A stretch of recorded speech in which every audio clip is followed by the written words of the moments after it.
नमस्कार, जयसिंगपूर नगरी न्यूज मध्ये आपलं सहर्ष स्वागत। पाहूया आजच्या दिवसभरातील काही ठळक घडामोडी। डॉक्टर मखदूम अभियांत्रिकीच्या प्रज्ञा शिंदे यांची स्थापत्य अभियंतापदी निवड। डॉक्टर जे मखदूम अभियांत्रिकी महाविद्यालयातील सिव्हिल विभागाच्या प्रज्ञा कुमार शिंदे यांची स्थापत्य अभियंता सहाय्यकपदी निवड झाली। महाराष्ट्र शासनाच्या स्थापत्य अभियंता सरळ सेवा भरती म्हणजे PCO परीक्षा उत्तीर्ण होऊन पाटबंधारे प्रकल्प पुणे या ठिकाणी त्यांची स्थापत्य सहाय्यक अभियंता म्हणून नियुक्ती झाली आहे।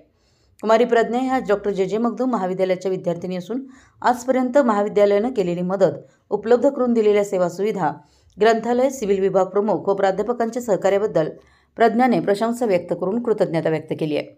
महाविद्यालयाचे प्राचार्य डॉक्टर गोपाळ मुलगुंड यांनी कुमारी प्रज्ञाचा बुके व सन्मानचिन्ह देऊन सत्कार केला व भावी वाटचालीस शुभेच्छा दिल्या। आमच्या जयसिंगपूर नगरी न्यूज चॅनलला लाईक करा, सबस्क्राइब करा आणि हो, स्क्रीनवर दिसत असलेला व्हॉट्सअप नंबर तुमच्या मोबाईलमध्ये ॲड करा। पाहत रहा जयसिंगपूर नगरी न्यूज चॅनल।